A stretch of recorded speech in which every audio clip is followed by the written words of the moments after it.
शेतकरी मित्रांनो, आपण बघू शकता आज सरकी पेंड घेतलेली आहे। या सरकी पेंडेपासून नेमकं एक्झॅक्ट काय आहे ते बघूया।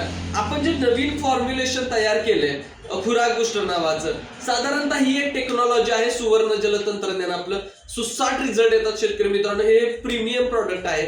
कसं आहे फॉर्म्युलेशन काय आहे हे समजून घेऊया। शेतकरी मित्रांनो, ही साधारणतः 500 मिलीची बॉटल येते।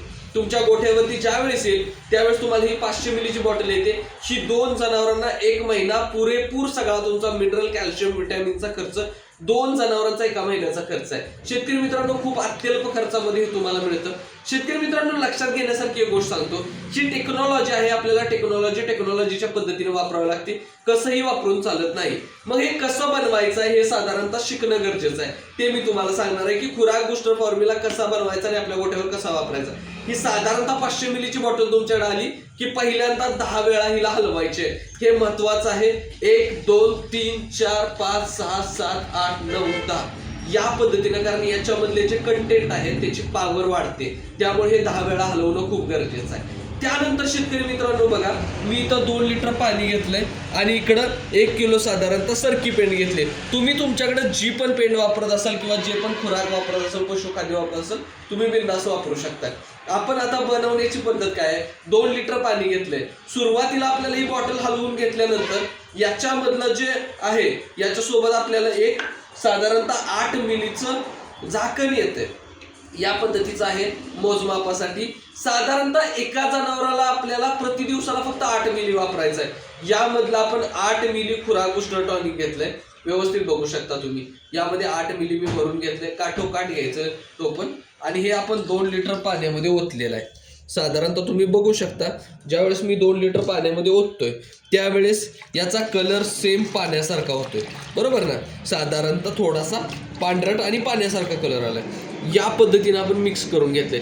शेतकरी मित्रांनो, आता सगळ्यात महत्वाची गोष्ट काय आहे, कायम बनवताना हे साधारणतः या पहिल्यांदा 2 लिटर पाण्यामध्येच 8 मिली घालायचं, कधीही खुराकामध्ये डायरेक्ट ओतायचं नाही। या 2 लिटर पाण्यामध्ये घातल्यानंतर मग हे पाणी तुम्हाला खुराकामध्ये ओतायचं आहे। साधारणतः या पद्धतीने आपण हे खुराकामध्ये ओतलंय, बघू शकता तुम्ही। आता तुम्ही याच्यामध्ये 2 लिटर 3 लिटर तुमचा जितका खुराक असेल त्याच्या हिशोबाने घेऊ शकता। साधारणतः 2 ते 3 लिटर पाण्याला 8 मिली तुम्ही हे वापरायचंय आणि हे जनावराला द्यायचं आहे। या पद्धतीने दिवसातून एकदाच वापरायचं आहे। आता ही पेंड मी जी भिजवली ही थोडा वेळ मी भिजण्यासाठी ठेवतो, कारण हे खुराकाची क्वालिटी वाढवण्यासाठी आहे। म्हणजे या पेंडीमध्ये सगळं उतरली पाहिजे याची तत्व, आणि त्यातून रिझल्ट येणार आहे। शेतकरी मित्रांनो, सगळ्यात सुप्रीम आणि अल्ट्रा फॉर्म्युलेशन आहे हे सुद्धा, खतरनाक याचे सुद्धा रिझल्ट आहे। तुम्ही सुद्धा तुमच्या गोठ्यावर आवर्जून वापरा। याने फायदा काय होतो हे समजून घेऊया। याचा फायदा आहे, याच्यामध्ये सगळे मिनरल्स, विटॅमिन्स तर आपण दिलेले आहेत। शेतकरी मित्रांनो, याचा फायदा होतो तुमच्या खुराकामध्ये जे पण मिनरल्स आणि विटॅमिन्स आहेत त्याच्याबरोबर हे जाऊन मिक्स होतं आणि खुराकाची जी क्वालिटी आहे ती वाढवतं। याच्यामधले इनॅक्टिव्ह मिनरल्स जे असतात त्याला ऍक्टिव्ह करतं। याच्यामधले जे मिनरल्स आहेत मित्रांनो, ते सगळे मिनरल्स जनावरांच्या शरीराला 4 तासाच्या आतमध्ये सगळ्या शरीरापर्यंत पोहोचतात। या पद्धतीचं आपण जे बनवलं हे डिझॉल्वेबल मिनरल्स असतात, त्यामुळे याचा फायदा जास्त होतो। याच्यामध्ये कुठलंही केमिकल नाहीये, काही नाहीये, पूर्णतः हर्बल आहे, 100% ऑर्गॅनिक आणि नॅचरल आहे। तुम्ही याच्यावरती बघू शकता, याच्यावरती सुद्धा लिहिलेलं आहे 100% नॅचरल म्हणून, आणि या पद्धतीने तुम्ही वापरू शकता। शेतकरी मित्रांनो, खुराक बूस्टरचे सुद्धा रिझल्ट खतरनाक येतील। जर तुमच्या गोठ्यावर अगोदर दुग्धसत्व चालू असेल तर तुम्ही खुराक बूस्टर नाही वापरलं तरी चालेल, पण नवीन असाल तर नक्कीच एकदा खुराक बूस्टर वापरून बघा। धन्यवाद।